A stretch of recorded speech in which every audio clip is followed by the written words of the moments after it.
मेरे साथ है डॉक्टर प्रदीप बाठी, और इनको यूजीसी जो एक्ट है, अगर वो है वो लागू होता तो क्या इनको संभावनाएं नजर आती है, और नहीं है तो उनको क्या प्रॉब्लम हो रही है, इसके बारे में ये विस्तार से बताएंगे कि इनके साथ क्या घटित हुआ, जो लोगों को जानना जरूरी है कि अगर SC ST OBC के लोग हैं तो उनके साथ क्या प्रॉब्लम हो सकती है।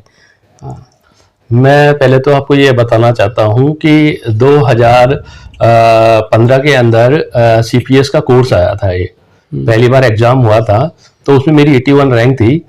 ठीक है, तो उस टाइम एक्चुअली मैं रिजल्ट नहीं देख पाया था और मेरे पास कोई मोड ऑफ कम्युनिकेशन सरकार के द्वारा भेजा नहीं गया था, तो मेरा सिलेक्शन नहीं हुआ था। तो मैंने सोचा चलो ठीक है, इस बारी नहीं हुआ, क्योंकि उस टाइम मैंने इंटर्नशिप करी थी।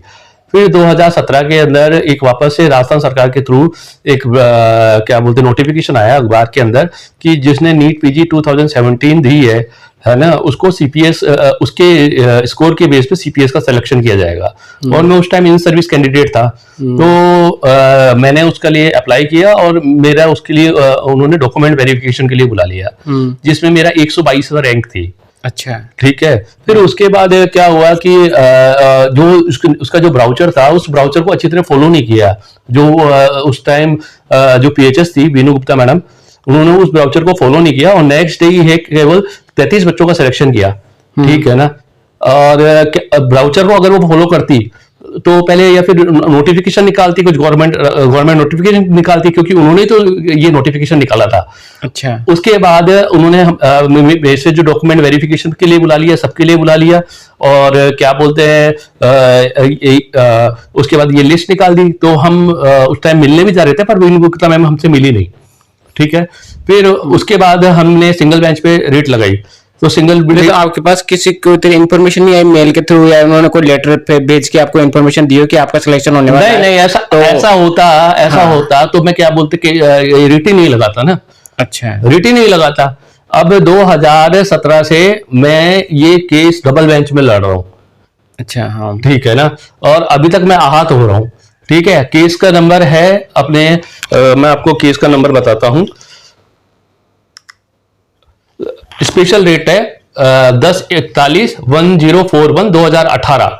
ये 2017 से चल रही है और अभी तक ये केस डबल बेंच में चल रहा है। ये अगर डबल बेंच इसको डिसॉल्व भी करना चाहती है तो पहले ब्राउचर को देख के डिसॉल्व करे कि मैं एलिजिबल हूं या नहीं हूं। और मैं तो खुद चाहता हूं कि जो एट प्रेजेंट में जो PHS है वो मुझसे CPS 2016 और 2017 के बारे में बात करे। और मैं वीनू गुप्ता मैम से भी बात करना चाहता हूं कि मेरी की जिंदगी खराब करी उन्होंने। क्यों, तो रिटायर हो गए वो, तो शायद रिटायर हो गए, कुछ भी हो गए, क्या बोलते हैं। अब हम तो अब यंगस्टर है ना हम तो, पर हमारे आज में 7 साल अगर मैं उस टाइम में CPS का कोर्स कर लेता, फेलोशिप 3 साल का कोर्स कर लेता, तो आज मैं भी क्या बोलते और अपनी सेवाएं अच्छी दे सकता था। आज जहां 5-5 नंबर और 37-37 नंबर पे लोगों का नीट PG में सिलेक्शन हो रहा है, तो मेरे तो उससे बहुत ज्यादा अंक ज्यादा थे। तो उससे आपको किसी तरह कोई जानकारी नहीं थी कि आपको कोई लेटर भेजा हो, या कोई, तो उनके पास क्या सबूत है कि उन्होंने आपको उन्होंने किस बेस पे मना किया कि नहीं आपका नहीं होगा, लिस्ट में नाम क्यों नहीं निकाला? बस इस बेस पे कि आपको टाइम से पहुंचे नहीं? बस नहीं, टाइम से नहीं, इन्फॉर्मेशन नहीं थी, डॉक्यूमेंट वेरिफिकेशन हो गया। अच्छा। सब कुछ हो गया, टाइम से ही पहुंचे थे, सब कुछ वेरिफिकेशन करवा लिया, 15,000 की रिसिप्ट जमा करा दी। ठीक है। सेकंड डे उन्होंने विदाउट गवर्नमेंट नोटिस की हम इन बच्चों को इसलिए नहीं ले रहे कि मतलब कि ये इसलिए क्वालिफाई नहीं है। ठीक है। ये तो एक तरह से वही हो गया ना कि हायर अथॉरिटी अपना जो पावर है वो मिसयूज करिए मेडिकल डिपार्टमेंट के अंदर। तो उन्होंने कुछ पॉइंट्स दिए होंगे ना कि हम इस बेस पे, अगर कोई पॉइंट्स दिए होंगे ना, तो मैं कुछ चाहता हूं कि राजस्थान सरकार की जो उस टाइम जो मैम PHS मैम थी वीनू गुप्ता मैम, वो पॉइंट्स सामने रखे, और एट प्रेजेंट जो PHS है वो भी उस पॉइंट को सामने रखे, मेरे पास रखे उसको। मेरे पास क्या, जो बच्चे आहत हुए ना उन बच्चों के साथ रखे। कितने लोग हैं ऐसे आपके साथ में? 122 सीटें थी टोटल। हाँ। 122 सीटें थी, और वैसे ही आपको पता है कि स्पेशलाइजेशन की कमी पड़ रही है। ठीक है। और अभी जो 2017 में जो CPS में जो बच्चे सेलेक्ट हुए थे ना, वो भी अभी आहत हो रहे हैं। राजस्थान सरकार की एक तरह से ये एक जो नॉन एडमिनिस्ट्रेटिव मेडिकल स्टाफ है ना, ये अपनी मनमर्जी करता है पूरा। अगर इनको निकालना ही था तो पहले गवर्नमेंट नोटिफिकेशन निकालते, हाँ है, अप्रूवल लेते कि हम एलिजिबल नहीं है। पर ये 7 साल जो मेरा गया है, मेरी जिंदगी गई है, ये कौन लाके वापस देगा? तो अभी कोर्ट में क्या डिसीजन चल रहा है? कोर्ट में मैंने आपको 10/41/2018 का केस है, सॉरिट है, डबल बेंच पे चल रही है, अभी तक इस पे कोई सुनवाई नहीं हुई है। एक बारी मैं खुद भी जाकर इस पे अपीयर हुआ था, तो जज साहब ने बोला था हम सुनेंगे, पर ये बताओ कि बूढ़ा होने के बाद मैं पीजी करूंगा? तो अभी क्या तो अब ये सरकार से क्या मांग है आपकी? क्या चाह रहे हो कि कैसे किया जाए इसको? नहीं, सरकार से तो मेरी मांग यही है कि अगर आपको डिसॉल्व करना है तो एक तो प्रूफ दे पूरा, है ना, और क्या बोलते हैं अपने जो ब्राउचर को इन्होंने फॉलो नहीं किया, वो किस बेस पे नहीं फॉलो किया? ब्राउचर पे तो ऐसा कुछ लिखा हुआ ही नहीं था, राजस्थान का सीपीएस का राजस्थान का ब्राउचर था, उस पर ऐसा कुछ लिखा हुआ ही नहीं था, जब तो डबल बेंच उसको डिसॉल्व नहीं कर पा रही। जब आप एक चीज सोचिए, आज नीट पीजी में 37 नंबर वाले का और 5 नंबर वाले का सिलेक्शन हो रहा है, तो क्या हम क्वालिफाइड नहीं है? मैं तो इन सर्विस कैंडिडेट हूं, मैं 10 साल हो गई मुझे गवर्नमेंट के अंदर। तो फिर अभी इन फ्यूचर जैसे अभी नीट ये दोबारा जो पीजी वाला निकलने वाला है, पीजी के एग्जाम होने वाले हैं, हाँ। तो इसमें जो सीटें होगी, तो इसमें क्या आपके लिए कुछ सीट रिजर्व रख के नहीं मांग कर रहे हो क्या आप? ऐसे देखो, राजस्थान सरकार क्या बोलते हैं, ये तो वैसे तो कोर्ट पे डिपेंड करता है ये तो, ठीक है ना, पर मुझे पता है वो मुझे नहीं लेंगे, क्योंकि पीछे पीछे जो बच्चे आएंगे, नए बच्चे आएंगे, उनको हाथ होगी। पर एटलीस्ट जिन्होंने उस टाइम पे जो ये गलत एक्शन लिया, उनके ऊपर एक्शन होना चाहिए, उनके ऊपर एक्शन होना चाहिए। क्योंकि मैं 7 साल से मैं इसी बेस पे बैठा हुआ था कि मेरा सिलेक्शन हो जाएगा, डबल बेंच अच्छा पॉजिटिव रिजल्ट देगा, ठीक है, पर ऐसा अभी तक कुछ हुआ नहीं है। और 2017 वाले और 2016 वाले जो सीपीएस वाले बंदे, वो तो अभी तक सफर कर रहे हैं इस चीज के लिए। उन्होंने तो सीपीएस कर चुके हैं वो, तो उनको क्या प्रॉब्लम हो रही है? उनको रजिस्ट्रेशन नहीं दे रही है, बल्कि बॉम्बे के अंदर इन्होंने फिर लागू ही क्यों किया है इसको राजस्थान के अंदर? अगर इनको ये लगता है कि क्या बोलते हैं CPS course is not favourable for the medical student, तो फिर इन्होंने लागू ही क्यों किया? सरकारी मतलब उनको ट्रेनिंग क्यों दी, 3 साल की फेलोशिप क्यों दी? अब आप एनबीए की वेबसाइट पे जाओगे तो वहां पे लिखा हुआ है साफ साफ कि जिन्होंने फेलोशिप कोर्स कर रखा है वो डीएमबी वगैरह कर सकता है। और जितने भी उस वक्त लगे हुए थे जो उन बच्चों को अभी उनका रजिस्ट्रेशन ही नहीं हुआ है। और मैं तो स्पेशली विनू गुप्ता मैडम से एक रिक्वेस्ट करता हूं, 2016 के अंदर जो सीपीएस सिलेक्शन क्राइटेरिया था उस पर मेरे पे बात करें एक बार आके। और एट प्रेजेंट जो पीएचएस है, प्रिंसिपल हेल्थ सेक्रेटरी है, मैं उनसे 2016 में जो सीपीएस के अंदर जो सिलेक्शन हुए थे ना बच्चों के, उन पे मेरे से बात करें, मुझसे बात करें। तो आप अभी जाके मिलेगा कभी, जैसे आप डिपार्टमेंटली या किसी लेटर? आपको लगता है सेक्रेटरीट में एंट्री ऐसे मिल जाती है? तो ऐसे जो सब्जेक्ट है, जैसे आजकल सिर्फ ईमेल के थ्रू बात होती है। ईमेल की है मैंने, पीएचएस जो पहले आए थे, पीएचएस आए थे, प्रिंसिपल हेल्थ सेक्रेटरी, बोला कि ये केस अब कोर्ट में चल रहा है, तो भाई कोर्ट में ले जाने की जरूरत ही क्यों करी? आप मेरे को कितने वो क्यों करा, हानि क्यों पहुंचाई मुझे? मतलब एक साल इंपॉर्टेंट होता है हमारे लिए, 5.5 साल की एमबीबीएस होती है। तो कोर्ट इतनी जल्दी क्यों डिसीजन नहीं, क्या कारण है कि कोर्ट डिसीजन नहीं दे रहा? क्योंकि क्योंकि वो एडजस्ट कहाँ करेंगे वो? क्योंकि जो अधिकारी है वो तो ये चाह रहे हैं ना कि वो डिले कर देंगे, बहाना देंगे कोर्ट में केस चल रहा है, तो वो तो डिले, उनके पास तो बहाना है। नहीं, उनके पास तो बहाना है, हाँ। ठीक है ना, पर क्या बोलते हैं डबल बेंच से मैं एटलीस्ट ये चाहता हूं कि आप ब्राउचर को पढ़िए, ब्राउचर से साफ साफ हो जाएगा, और जो जिसने ये किया है उसको सजा मिलनी चाहिए। जब हमारे को चार्जशीट इशू जाती है तो उनको क्यों नहीं हो सकती? तो अभी इसके अंदर मेरी कोई गलती, मैं कोई वो नहीं हूं, क्या बोलते हैं गलत नहीं हूं। अगर मैं गलत होता, राजस्थान गवर्नमेंट मेरे को क्यों डॉक्यूमेंट वेरिफिकेशन के लिए बुलाती? राउंड फीस वगैरह सब जमा कर, रसीद वगैरह सब है आपके पास? हाँ, मेरे पास सब है, इसलिए यूजीसी एक्ट के विरोध में हूं मैं। और आज जब मैं क्या बोलते हैं एक सरकारी कर्मचारी क्या बोलते हैं इससे आहत है, तो नॉर्मल आदमी कितना आहत होता होगा? अगर यूजीसी एक्ट अगर ये मेरा जो केस सुप्रीम कोर्ट में चले जाए, ये वाला केस, तो मैं खुद इस केस को मैं खुद लड़ना चाहता हूं, इस केस को पॉइंट टू पॉइंट लड़ना चाहता हूं इस केस को। तो फिर अगर यहाँ से कुछ नहीं हो रहा तो फिर सुप्रीम कोर्ट में आप रेट लगा सकते हो क्या इसके बारे में? नहीं लगाऊंगा, कैसे नहीं लगाऊंगा, क्योंकि मेरे साथ तो गलत हुआ है। अगर ऐसा ही होता तो क्या बोलते वो डिसॉल्व कर देते ना पहले। और मैं तो ये भी चाहता हूं कि डिसॉल्व करें ना तो उसके ऊपर क्या बोलते हैं कोई अच्छा सा क्या बोलते हैं प्रूफ कर दे कि हाँ ये सही है, उन्होंने सही किया है ये। अच्छा, तो अभी आपकी क्या मांग है? बस ये, बस आपको अभी पीजी में आपको वो सीट अलॉट की जाए? हाँ पीजी में सीट अलॉट की जाए। नहीं तो जो मैंने ग्रामीण क्षेत्र में वर्क किया था और 2018 में, अगर वो 30% बोनस मार्क भी ऐड कर देते हैं, वो तो आजकल है कि जो गांव में अपनी सेवाएं देगा तो उसको 30%, तो भी मेरे नंबर बढ़ जाते हैं। मैंने तो वो ऐड भी नहीं करे नंबर, अगर वो नंबर में ऐड कर लेता तो। अब इस मामले को किस स्तर पर ले जाना चाह रहे हो, या मैं इस मामले को पब्लिक को ये बताना चाह रहा हूं कि जो ये यूजीसी एक्ट को का जो विरोध कर रहे हैं ना, ये गलत है।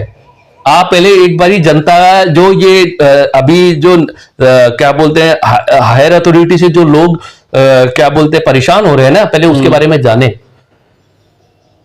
उसके बारे में जाने। ये यूजीसी एक्ट का विरोध, ये मैं इसलिए विरोध कर रहा हूं क्योंकि मेरी इकोनॉमिक कंडीशन है, नहीं मेरी इकोनॉमिक कंडीशन अच्छी है, ठीक है, मेरी इकोनॉमिक कंडीशन अच्छी है। मैंने फादर को भी बोला था बाबा इकोनॉमिक कंडीशन अच्छी है तो मेरे को कोई इसका बेनिफिट नहीं लेता। पर अब मुझे लगता है, अब पहले तो SC/ST का नाम नहीं सुनते थे अपन 90 के दशक के अंदर, आजकल तो ये कॉमन हो गया है, SC/ST का तो कॉमन हो गया है। तो अगर SC/ST ये एक्ट होता, लागू होता, तो इसमें आप लोगों को फायदा हो जाता है। इसमें फायदा तो होता है ना, पहले हमें मालूम भी नहीं था एक तरह से SC/ST इसके यूजीसी एक्ट के बारे में, ये मालूम भी नहीं था। मैं चाहूं तो मैं और स्तर पे भी जा सकता हूं इस चीज को लेके, पर मैं चाहता हूं कि क्या बोलते हैं इस पे कोर्ट अपना अच्छा एक डिसीजन दे, जो और लोगों के लिए और जो स्टूडेंट आए आगे, उन चाहे से वो किसी भी कैटेगरी के हों, उनके लिए मतलब ये प्रॉब्लम वो हायर अथॉरिटी के से क्या बोलते हैं आहत ना हो।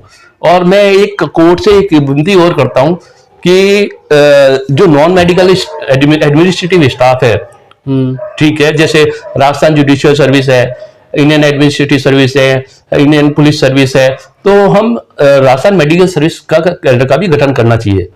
मैं तो ये, अगर राजस्थान मेडिकल सर्विस का गठन, क्योंकि ये हो जाता है ना तो कई ये ऐसी बातें होगी नहीं, क्योंकि हम मरीजों को अच्छी तरह समझ सकते हैं, हम स्टूडेंट्स को अच्छी तरह समझ सकते हैं। तो जैसे मेडिकल जो कर्म अधिकारी, वो डॉक्टर है, वही बाद में अधिकारी पोस्ट तक हाँ वही होता ही वही है, होना भी वही चाहिए। केवल एक इंडियन कंबाइंड मेडिकल सर्विस कर रखी है, पर वहां पे क्या बोलते हैं, क्या अथॉरिटी रहती है उनके पास। यहाँ पे हमारे पास बहुत सारे हेडेक्स रहते हैं। हम जब ड्यूटी करते हैं, हमको MLC वगैरह सब की नहीं पड़ती है, हम करते हैं आराम से। पर क्या बोलते हैं वो दबाव हर बार में तो ऑर्डर निकालते हैं वो हर चीज के अंदर, और जब क्या बोलते हैं हम काम कर रहे हैं उसके बाद कोई ऑर्डर निकालोगे तो हम फॉलो नहीं करेंगे उस चीज को। और राजस्थान मेडिकल सर्विस का गठन होना बहुत जरूरी है, बहुत जरूरी है। नहीं आने वाले समय में जो डॉक्टर्स की जो वैल्यू है ना, गवर्नमेंट डॉक्टर्स की वैल्यू घट जाएगी बहुत ज्यादा। तो आपको ये आपके जो जितने भी एसोसिएशन हैं उन्होंने मांग की है कि मांग कर रखी है, एसोसिएशन बहुत दिनों से मांग चल रही है। मैं तो कह रहा हूं एक बार इसको लागू तो करके देखो। आप आपसे एक बात और कहना चाहता हूं कि 2016 से 2018 तक मैंने अपनी जो सेवाएं ग्रामीण क्षेत्र में दी थी। उस टाइम ACR भरी जाती थी, सब में मेरी एक्सीलेंट था, ठीक है। उसके बाद में मेरी सर्विस बुक पूरी लाल है। आप अगर मेरी सर्विस बुक देखोगे ना तो पूरी लाल है। मुझे 6 महीने एब्सेंट बता दिया गया, और 6 महीने अगर एब्सेंट बता दिया, कोई डॉक्टर 6 महीने एब्सेंट रह सकता है? ना कोई नोटिस इशू किया, ना चार्जशीट इशू करी, और पूरी सर्विस बुक को लाल कर दिया। और आज इन्होंने, अगर मैं गलत होता तो मेरा प्रमोशन नहीं होता, मेरा प्रमोशन नहीं होता, ठीक है। मैंने उस टाइम RTI भी लगाई थी कि उस टाइम ऑनलाइन जो पर्चियां, जो प्रिस्क्रिप्शन होते हैं, वो सारा का सारा उस टाइम का विवरण मुझे चाहिए RTI के थ्रू, बोला, उसको कंडम कर दिया, और पूरी मेरी सर्विस बुक लाल पड़ी है। तो ऐसे कोई काम कर, मतलब एक मानसिकता कैसी बनेगी, मेरी मानसिकता कैसी बनेगी, मैं किस सोच सोच रहा था जिस चीज को, वो सोच मतलब अब बढ़ती जा रही है वो। तो वो क्या कारण रहा कि उसको लाल कर दिया या प्रॉपर ध्यान नहीं दिया? ये तो क्या कारण? ये तो उनका डिपार्टमेंट बताए। मैं तो चाहता हूं कि है ना कि उनका डिपार्टमेंट आके मुझसे बात भी करे इस मैटर के अंदर। मेरे ऊपर FIR करवाई, जिस पे FIR लग गई। किस मकसद लगे थे? वो अब क्या बोलते हैं, उसका डाटा मैं आपको प्रोवाइड कर दूंगा।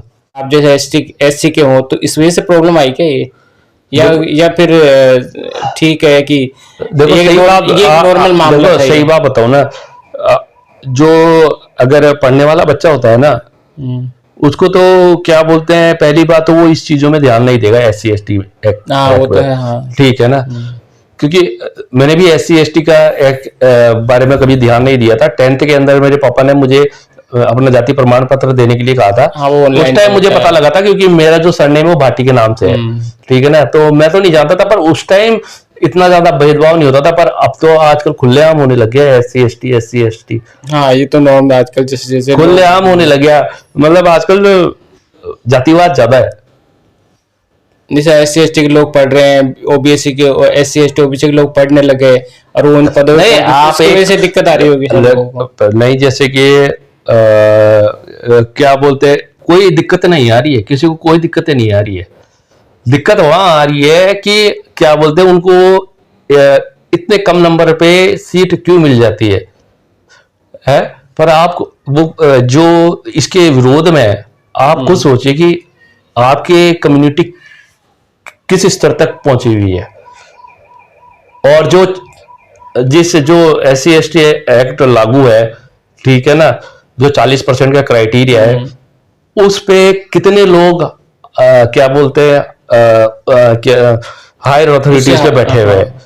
आप पॉलिटिक्स में देख लीजिए, ठीक है ना, कोई सा भी डिपार्टमेंट देख तो कोई लीजिए, सा डिपार्टमेंट, पॉलिटिक्स, मीडिया, जितने भी है, जितने भी देख लो, ये सारे हाँ, जितने बड़े अगर कोई भी जो इसका विरोध कर रहा है वो आकर ये बता दे कि हाँ कि इसके अंदर बराबरी है, तो ठीक है, मैं भी विरोध में आ जाऊंगा।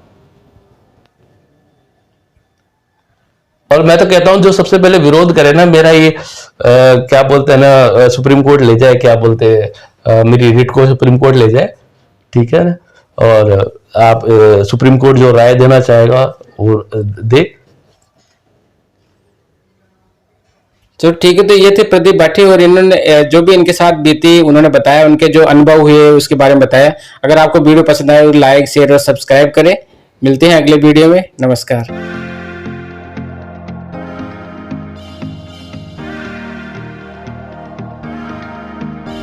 Let's blow